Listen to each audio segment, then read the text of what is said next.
नमस्कार, मैं डॉक्टर हेमलता काटे, हिंदी विभाग, बाला साहेब देसाई कॉलेज, पाटन। हम देख रहे हैं नीलोत्पल मृणाल लिखित डार्क हॉर्स उपन्यास। इसके पूर्व हमने इसके 2 भाग देख लिए हैं।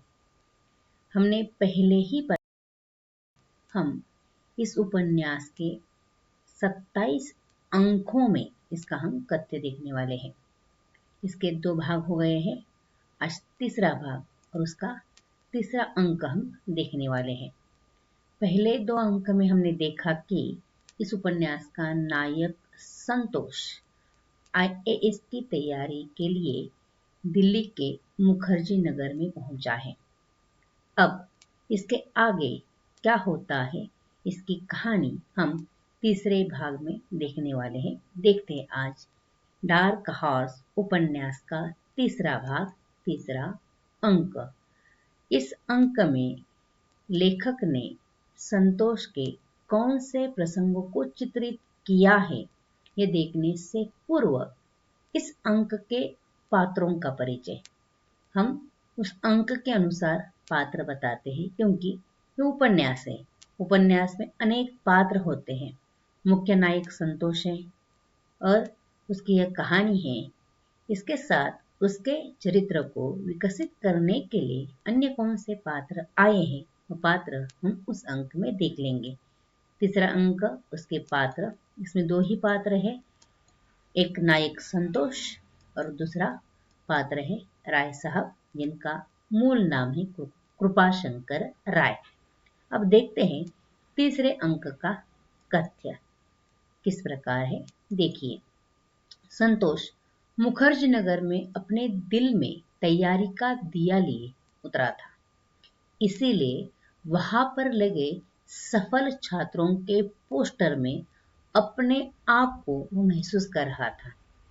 वह महसूस करते करते उसने राय साहब को फोन लगाया और वह कहाँ खड़ा है अ, इसकी जानकारी दी। वह खड़े थे बत्रा सिनेमा के सामने। संतोष की राय साहब से मुलाकात बोकारो में एक शादी के दौरान हुई थी। राय साहब का पूरा नाम कृपाशंकर राय था। वे यूपी के गाजीपुर से थे, किसान परिवार से थे। इलाहाबाद विश्वविद्यालय से इतिहास में एमए करने के बाद भी उन्होंने बीएड किया था और अब दिल्ली में तैयारी कर रहे हैं।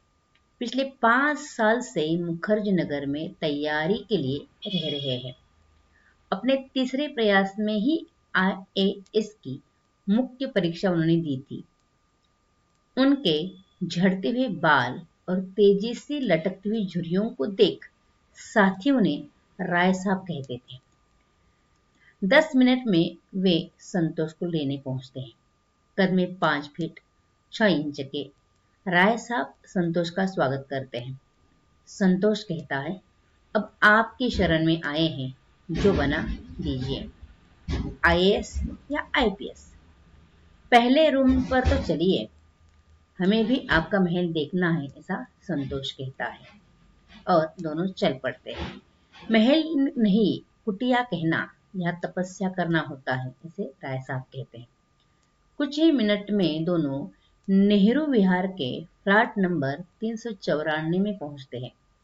4 फ्लोर का ये फ्लैट, प्रत्येक फ्लोर पर 25 गज का कमरा है और 8 लड़के रहते हैं। जहां 3rd फ्लोर के कमरे में राय साहब रहते हैं, जिसका किराया 4000 और बिजली पानी का बिल उन्हें देना पड़ता है। कमरे में पहुंचते ही संतोष को ऐसी गंध आई जो संतोष ने पहले कभी महसूस नहीं की थी।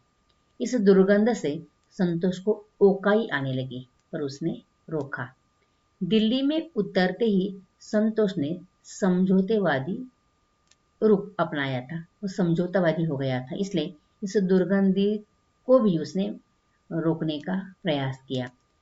अतः इस अंक में लेखक ने दिल्ली के गंदगी की समस्या को चित्रित किया है। आगे राय साहब उसे चाय करने के लिए दूध का पैकेट लाने जाते हैं। इतने में पूरे कमरे का परीक्षण संतोष करता है। राय साहब के सामान में पतंजलि के अधिक प्रोडक्ट दिखाई देते हैं। संतोष मन ही मन सोचता है पतंजलि का यूपीएससी के साथ कोई व्यवहारिक करार हुआ हो। दरवाजे से घुसते ही बाई ओर दुर्लभ शौचालय था। 25 गज के इस कमरे में बेड, मेज, कुर्सी, रैक, बड़ी बड़ी किताबें सहित बाकी सामान रखने के बाद बस इतनी सी जगह बची थी जहां अभी अभी संतोष ने कदम रखा था। मन ही मन संतोष सोचता है सचमुच तपस्या कर रहे लोग।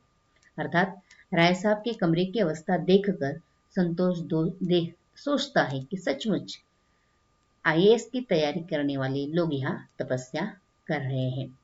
इस प्रकार संतोष दिल्ली के मुखर्जी नगर में पहुंचा है, राय साहब के पास पहुंचा है, जिनकी मुलाकात बोकारो में हुई थी, उनसे दोस्ती हो गई थी। इस दोस्ती के पास वह पहुंचे हैं। आगे संतोष कहाँ तक जाते हैं इसका परिचय हम अगले अंक में देखेंगे। यहाँ रुकते हैं। आपने ध्यान से सुना, धन्यवाद।